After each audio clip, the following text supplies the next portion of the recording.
Doing on this wonderful Wednesday, my good people. Welcome back to another episode of Southern Therapy Podcast.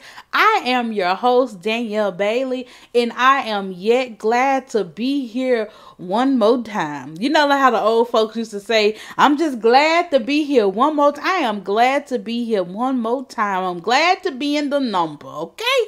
I'm just glad to be in the number because 2020, my God, 2020 has been a year thus far. What else is going to happen next? Okay? Like, what else? As a nation, as a country, we have been shook. Every month, something has happened. We have been shook as a nation, and it has been just... Lord have mercy. Jesus is on his way back. That's all I can say. I just feel like we are in our last and final days, y'all. But nonetheless, y'all, welcome back to Southern Therapy Podcast. I'm your host. Welcome to the new people who are here. This is your first time listening to the podcast. Welcome to my returning OGs. Welcome back, you guys. I pray that everybody is having a great day. I know that, I want to start off by saying this. This episode today was kind of really and truly one of the hardest days that I've actually had to get on the mic and do a podcast, because it's like, I'm sad. Let me just be real. Let me just be frank and let me be real. With what's going on in our today's society, I am extremely exhausted, as a lot of African American people are right now. We are exhausted at the fact that we still are experiencing modern day lynching. We still are experiencing that. And we are experiencing that. And we saw that at the hands of Mr. George Floyd being executed, murdered in broad daylight, and recorded. So we're still experiencing that. So, even as I talk, like, I get emotional about it. And so having to come on the mic, having to give you this, hey, like, that took it like today's episode really and truly, it's really taking a lot out of me, but I'm here because I want to make sure that I still do my part, even in the midst of how I'm feeling. So you guys, we are going to talk about that. We're going to talk about what's going on in today's society, with the riots, with Mr. Floyd, and all of that. But I'm also going to talk about helpful tips. Like, I do not want you guys to leave here without listening to this podcast and I haven't helped you done anything and I just got on here and I just talk. No, I'm going to give you some tips on how to mentally deal with some of the things that we're experiencing. A lot of systematic racism that has continued to go on. And these marches, these riots, these, everything that is going on, it's like impacting us today. And so, like, it's impacting our mental health. And I just want to make sure I give y'all tips and stuff like that. So I want to talk about today in the beginning. First off, self-care. Y'all, self-care is super duper important right now. Okay? Making sure you are checking in with yourself. Making sure that you're okay. And if you're not okay, saying it. Telling people I'm not okay. I need some time. Okay. So when I tell you self-care is so important. So let me give you a story. So this past weekend, like I said, with everything that's been going on with the world and seeing clients, y'all know that I'm a mental health therapist. It has been extremely heavy. And so usually I'm the type of person is, if I know that I'm experiencing like a lot of heaviness, if I go take a nap, I'm good. I don't know, the nap just do something to me. So Saturday I was experiencing a lot of heaviness. And so I went to go and take a nap. Woke up still with the same heaviness on my heart, on my mind, and I was just like, okay, I got to do something else because it's still there. And so I did something that I have not done in a long time that I feel like need to be a part of my self-care routine. I hopped in a car and I drove an hour away from where I live to go to the river. And the reason why I did that is because I love to drive, one, and the drive helped me. And also when I got to the river, and this river is in Natchitoches, Louisiana, in case anybody know the riverfront. I used to go there when I was in college. And so I was just like, you know what? I like body of water. So I was like, just to kill some time, let's go to Natchitoches. So I hopped up out my bed, put on some clothes, went to Natchitoches, and I was racing against time. Against the sun because it was getting dark. But y'all, when I tell you it was everything that I needed, it was everything that I needed. Okay? Oh, I just can think about it now. I was able to go to the river, have my moment, write some things down, and just experience it. And I did all of this in my car. I drove down there, I parked close. I didn't get out. Y'all know coronavirus is still out there, so your girl did not get out. But, still sat in my car, still was able to look at the river. And there was a lot of people down there for whatever reason, child. But, still had my moment, but still got that peace. I didn't return home until after 10 o'clock. And so, but so like I said, it was a good. So y'all, making sure y'all please do some self-care during this time. Whether it's you logging off of social media, consuming so much stuff. That's another thing, y'all. Consuming so much of the news, consuming so much of the media, consuming so much of the negative comments. That's not good. That is not good. So log off some. Okay. So this weekend, when I was at the river, I did that. And Monday was my off day. So I went and spent time with my nephews. Yet again, there was another drive. And I spent 4.5 hours with them. And it was amazing. They're 7 and 3. I love them to death. And so just amazing. A really and truly good time. To look at things from the eye of a child that does not know anything of what's going on. They're free and they're happy and they're joyous. And so, just being able to be in their presence and stuff like that. And so we went to the park. They rode bikes. I walked, did a whole mile. Yeah.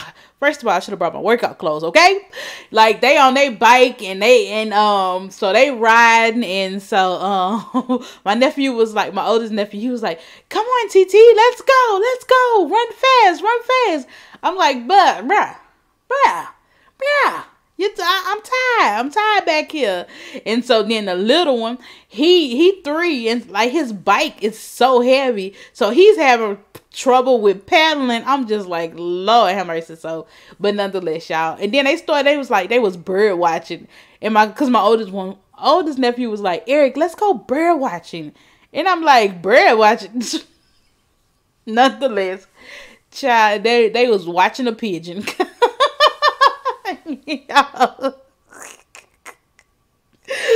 Child, them boys out there watching a pigeon, child. I was just like, go ahead, go look at your little birds and stuff like that. But y'all, it was a great time. So y'all, spending time with your family, if you haven't seen your family in a long time, especially any type of children, spend some time with them.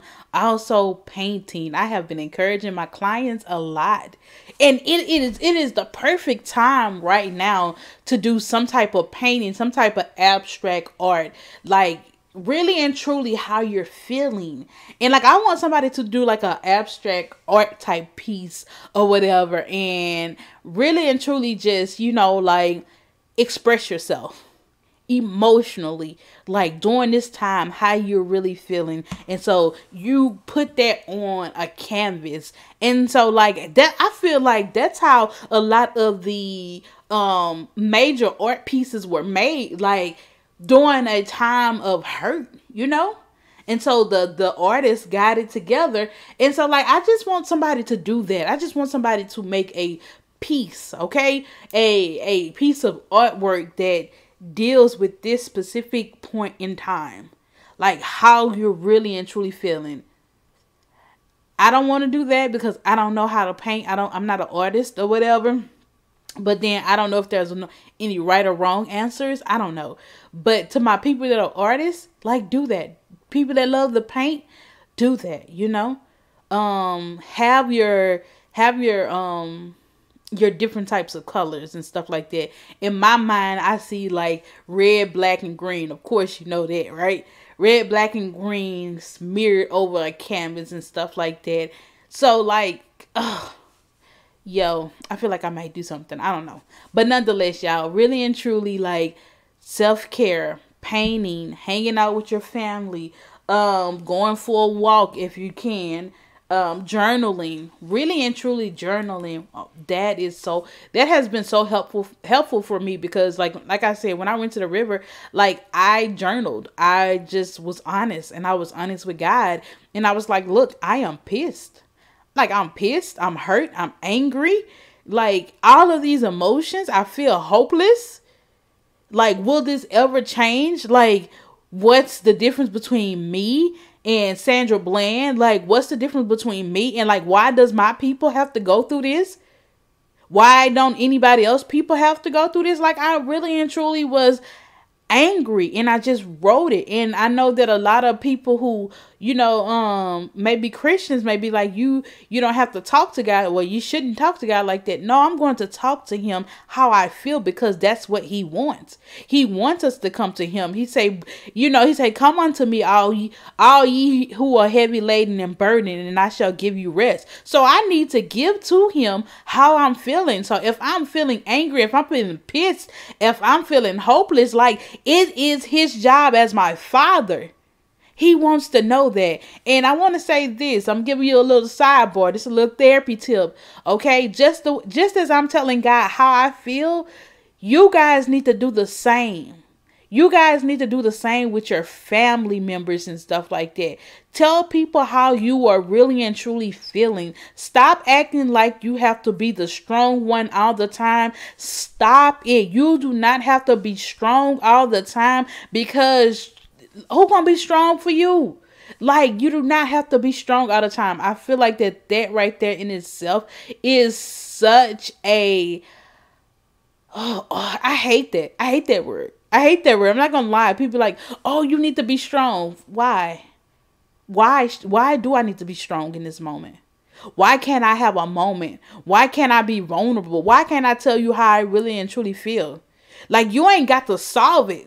You just need to listen. And so, so that's my thing is, God is the ultimate solver.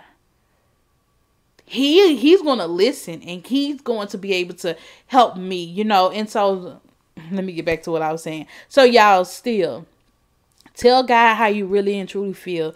First of all, he already know. You just need to come to him. He's telling you, come, let's talk. Let me minister up unto you. Let me refill you. I know, daughter, that you may be upset. And I know that, that there's a lot of things that's going on for your people and that you're hurting. I know this. But I still got you. I still am the orchestra of this world. Like, I still can change things. This ain't nothing to me. That I almost said, this ain't nothing, God. Like, this ain't nothing to a boss. This right here, I can fix this. This is a greater purpose. And I need you to stay. I need you to be okay. I need you to express yourself. I need you to, bear your burdens to me. Let me refill you and get back in the race. You got to get back in the race, because yet again, people still are connected to me. People are connected to me. And when I say that, my clients, they are connected to me. They come to me, they need a, encouraging word, and stuff like that. You guys are connected to me. People that follow me on my Instagram, you're connected to me. Like, a lot of people are connected, and so I'm a part of the puzzle. So he's saying, come unto me. Come on, lay all these burdens down. Come and get you some rest. So that way you can get back in the fight and be a part of the puzzle again. Get re-energized and go. So, like, that's the importance of self-care. That's really and truly the importance of talking to God and taking all your problems to him and not being afraid. Not being afraid to say how you really and truly feel. If you're angry, if you're pissed, you're angry, you're pissed. And Mike Todd even said that Sunday. Okay? Shout out to Transformation Church. Y'all know that's my people down there.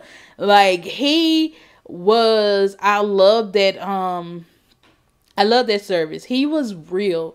He was vulnerable. He was like, this week has been horrible for me as a black man. As a black man, this week has been horrible. And how am I supposed to get up here and, give y'all a word and give y'all encouraging stuff like that? And so, like, when I tell you it's so powerful, check out Transformation Church, their YouTube channel on this week's. I'm trying to get y'all to date. The Sunday service was May 31st, 2020. It was amazing. Like, when I tell y'all amazing. And he had on a hoodie that said, "Our pastor is black." No, he said, the hoodie said, "Your pastor is black." It either said your pastor or our pastor is black. I think it said your pastor is black. But loved it. Okay? Like, really and truly loved it. So, y'all practice some self-care. And let me see. I'm trying to check my list right here. Logging off social media if you can. If you're feeling overwhelmed and you're just taking in too much social media. My God, these Twitter fingers, these thugs behind these keyboards. I mean, wow. I'll be having to remember that I'm a business owner.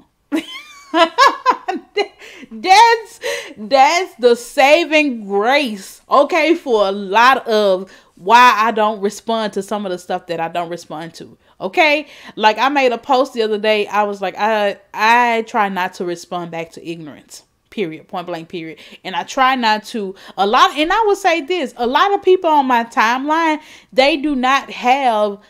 They don't say much ignorant stuff. Okay. So I'm pretty good. I'm pretty cool or whatever with saying it. Like, it's very limited upon who say something. And then sometimes people say something, it's just a disagreement. Like, my values or my views just don't line up with them. But it's still not out of order. It's still not disrespectful. Let me say that. Their views are still not disrespectful towards me. But then you have some that are completely disrespectful. Okay? Some of them are completely disrespectful. And this past weekend, it came out with one of my Facebook friends that I knew from high school. And, like, the fact of how racist she is. Yeah, I didn't know. Like, when we was in high school, like, we was such good friends. She was the bear. If y'all know me, y'all know I went to Bolton High School. She was the bear. And I'll never forget, like, we had, our senior year, we had, Spirit Week. And, like, this fool painted her face blue and white. But she ended up using house paint. House paint instead of face paint. Like, y'all, it was so funny or whatever. And so we was like, how are you going to get this off your face? All this or whatever. And so, but, like, she was such cool people or whatever. But I guess time went on. She grew up. I grew up. She grew up to become a little racist. And, like, some of the stuff that she had posted on social media, I was just like, oh my God, like, really? And so, she had posted this one thing that just really got me. And it was something about, it was about the protesters. And so it was a vehicle, and it says something about splatter, but anyway, it was a truck and running over people. So she was insinuating that somebody need to go out there and run over the protesters, and it says something else about splatter. Like, I end up deleting her altogether, and I was just like, "Are you serious? Like, you want people?" So, I went down and I looked at her comments, and like, I wanted to say something or whatever, but I knew my response was not going to be great. Like, I knew it. And my thing is, this is one of the reasons why I don't go back and forth with people and I do not fight. Because when I come back, my response is not going to be a little surface level shade. It's not going to be a little shade. It's going to be shade that go for your jugular. Okay? Like, I'm not going to stay surface. I am going to go deep. So I know this about myself, and the thing is, I can't even catch myself when I say it. Like, if I'm in a heated debate with somebody and, they trying to throw shade and all of this other kind of stuff, next thing you know, I've been and said what it was that I wanted to say with no filter. And so with her, and my thing is, like, that's with anybody. Like, I talk about your dead grandma if I wanted to. So that's why I don't fight. Like, I try my best not to get into any type of arguments with anybody, because it's just like, it's not worth it what damage that I would do, because I would probably destroy the whole friendship. And I would think about it later and be sad and try to apologize, but the damage is already done. I talked about that dead grandma, like I know y'all are like, Danielle, you crazy, but it's real though. And I know this about myself. So what I try to do is not respond. And so with her, I looked at it because I had started typing. I was gonna go low. You hear me? Like, I was gonna go low. Like, I was gonna knock sis completely out. I'm gonna talk about everything. I'm coming for everything that I know about you, okay? And so everything that I heard about you, so I didn't. So I said, okay, this ain't for me or whatever. So I deleted her or whatever, deleted her, blocked her. Moved on, didn't say anything. However, I seen somebody else, one of our other Facebook friends, that was Facebook with her, like, she ended up taking screenshots of the post. And when I tell you somebody else has said what I wanted to say, I mean, like, roasted sis. Roasted her. And it was another white woman too. Roasted her and was like, who are you to call the kettle black? Talking about, if she was like, I don't care if Mr. Floyd had any types of drugs. You yourself is a meth head. Like, y'all, when I tell you sis went off, I'm not saying George Floyd had drugs in the system. I'm not saying that what the girl with the post was insinuating. I don't know that. I'm not saying that. I don't even care. Okay. Which he probably did not, them folks be trying to make up something or whatever. But like, when I tell you that girl roasted the racist, it did my heart justice, y'all. It did my heart justice or whatever. So I couldn't say that because, yet again, my town is small. People know that I'm a business owner. People are going to see that. And if I would have said some of the things that I wanted to say, people would have been like, my God, she's a therapist. But nonetheless, y'all, I'm real and I'm raw and I'm authentic. So I'm here. That's why I'm real, raw, and authentic on Southern Therapy Podcast. I ain't got to be like that because y'all know stuff do not erase, and they'll be then caught you and screenshotted you and all this other kind of stuff. But y'all, nonetheless, that's why one of the reasons why I don't necessarily respond back to ignorance, because it's just like, if you know that person is ignorant and they're not going to change their mind, and you know that they're a fool, why are you going to even waste your breath Why are you going to even waste your time, your mental space to go back and forth with that person when you know that nothing is going to change them? So like, that's my thing. I see that with therapy. Like, I be saying some of my couples, like, yo, if one of them do not want to change, it's just like, it's going to be hard. Like, and I tell them that if both of you guys are not willing to change, this is going to be difficult. And you might as well pack it up and, and so, but luckily everybody have been wanting to change. They've been wanting to really and truly make their relationship work. And so things have changed, but people have to be willing to, want to change. Some of these people on Facebook, they don't. So I just keep on scrolling, because who gonna be the fool, you or them? If you know this person, you see they going back and forth with other people, and they keep on building their case, they keep on going, and it's just keep getting worse and worse, and you jump in and you trying to help change their mind. No, you can't. That right there, you the fool, because you done jumped into the mess with two idiots already. Well, with the idiot already. So no, don't do it. So I don't do it, So y'all, that's what how I get off on it. Okay, y'all. So I want to talk about that with self-care. Y'all, I done gave y'all the whole lot. But I want to end off this podcast talking about what happened to Mr. Floyd. Mr. George Floyd in Minneapolis. Yeah. My thoughts about this. I have not watched the video. I will not watch the video. It's just something about seeing a black man die. Seeing a person die, period. Like, I'm not built for that. I'm just gonna tell you that true. I am not built for that. I remember one day I was working at the hospice. I was working at a hospice, and so I was working at a hospice. I was a hospice social worker, and like that the person our client was finna get ready to transition on over. And so you can tell why your girl stepped outside. Yeah.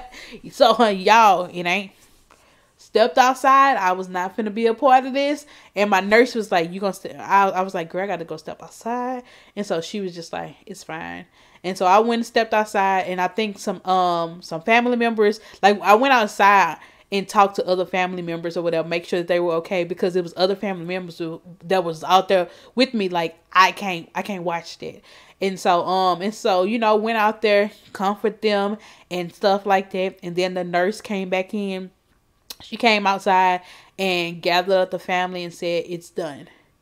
And, well, no, she didn't say it's done. She said that whoever, whatever the person name has transitioned on over. And y'all y'all are welcome to come in and view the body. And they did. I did. They did.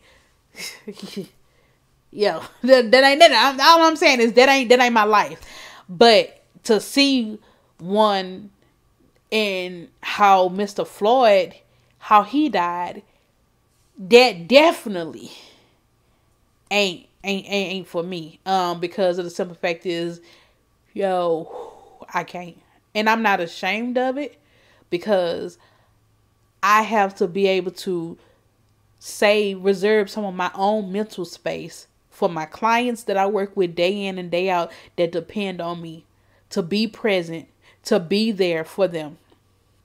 And so watching that video, it just would have took me away or whatever. And I advise a lot of people not to watch it. I mean, not necessarily a lot of people, but people who know that they are this close to the edge, do not watch that video, or do not watch the videos and stuff like that, because the videos of people being murdered, because it does something to you. It is trauma. It is recurring trauma. And so, so with Mr. Floyd video, I did not watch it. Who else video that I did not watch? Oh, it was another young man that drowned. Another young black man. He drowned. His friends end up pumping him up to jump into the lake where there was a sinkhole. He drowned. And so I did not watch that. People watched it. People was like, I shouldn't have watched it. Yeah, buddy, you think? Or whatever. And but I'm up to date. It's not like I'm saying that I don't, even though I don't watch the videos, that does not mean that I don't know what's going on in the world. I just did not watch the actual video of the trauma of the man dying. And it just, and to hear a black man call for their mama, child, do you know how hard that would have been? I would have been I couldn't have been out there watching it. Because I would have been out there on the ground crying like Mr. Floyd was like really my uncle, But it's just like, but I still feel like he is my uncle. Like, I still feel the hurt, man. Like, I can only imagine his family and what they're going through.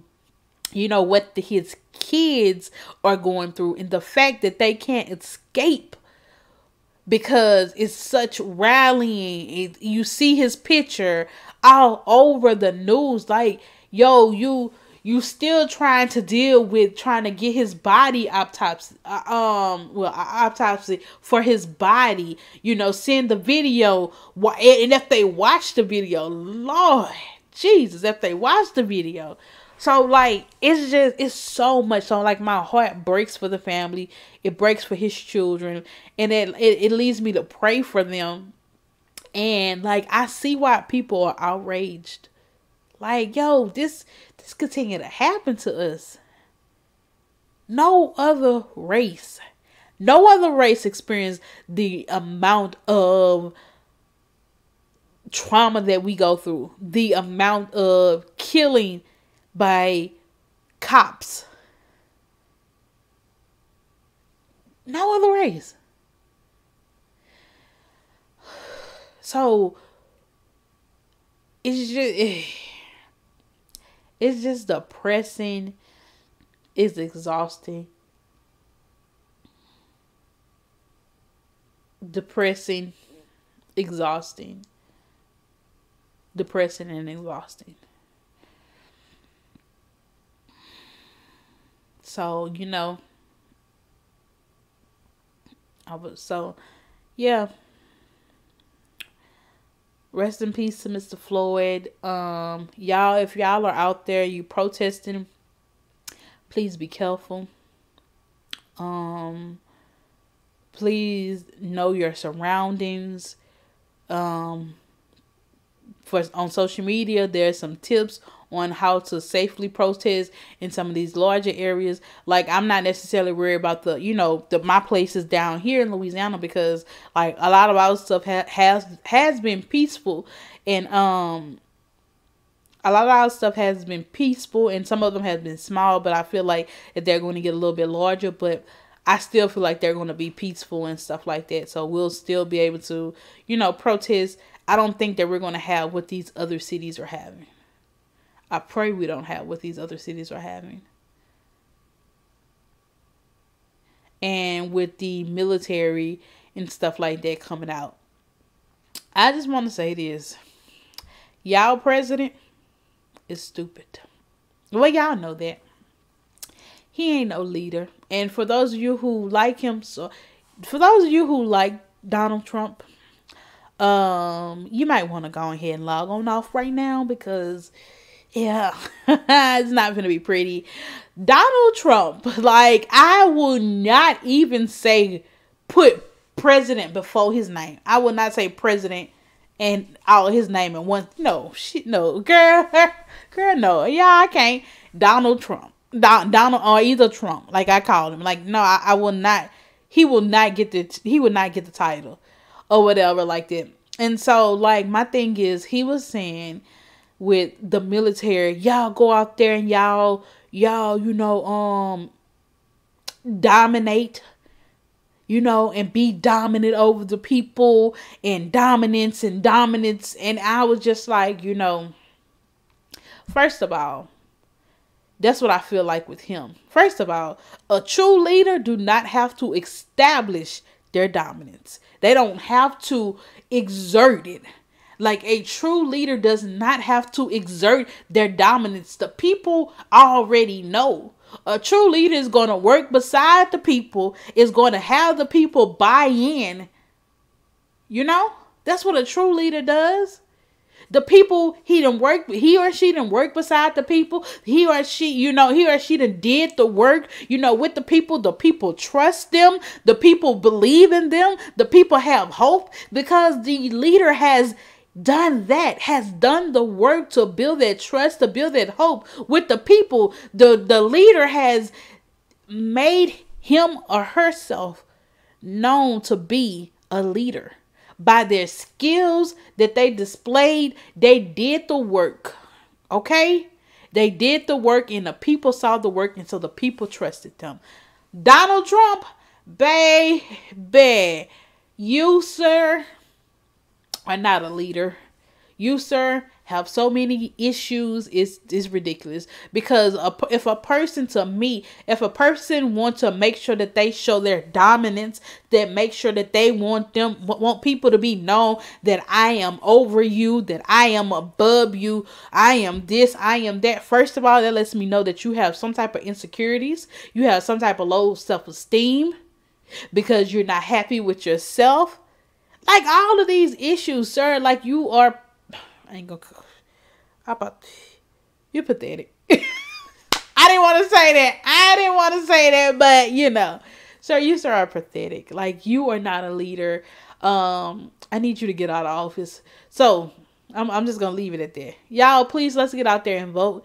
I really and truly wish that Andrew Cuomo would run for president. Him and his brother. Like, Andrew could be president and Chris Cuomo could be vice. Okay? Like, the Cuomo brothers, they will definitely have my vote. Okay? Period. Point blank. Like, I can see them too in my family. Like, the back and forth bicker that they do on national TV. Like, it doesn't care that y'all are on national TV. Y'all are still doing the bickering about who is mom's favorite. Like, yo, that's something me and my brother would do. Like, I'm Dorothy's favorite, Danny. Like, so, like, that right there I absolutely love that. Love them. Chris Cuomo has been doing a great job about, keeping up with what's going on and trying to be, non-biased in some of everything that's going on, from the political rallies to the Ahmaud Arbery case that they're still covering. Like, I feel like especially with Ahmaud Arbery, he's given, like, I feel like he's doing a really good job at giving both sides, and the fact that he has a background as being I think he was a DA once before. So, but nonetheless, I love them too. So, y'all, that's all I got for y'all on today. Thank y'all so much for listening to Southern Therapy Podcast. I am your host, the one and the only Danielle Bailey. Y'all, please be careful out there. I will see y'all on next week. Also, I'm not sure about, before I go, let me say this. Before I go, the 21 days to financial freedom, I'm still in debate and still into prayer about if we're going to start on June the 8th. I feel like a lot is going on right now, and like a lot of people are mentally not in the right space. So I'm still thinking about it, y'all. So like, if y'all hear me be like, oh, I didn't change the date, please do know that it's because I am, like, I'm looking at a lot of people and seeing, I'm looking at not necessarily a lot of people, but I'm looking at how the climate is, so don't worry, y'all. We will, I still will do it. I just don't know if I'm going to start it on June 8th. All right. So, but nonetheless, y'all, thank y'all so much. Love y'all. Have a great week. Talk to y'all next week. Bye.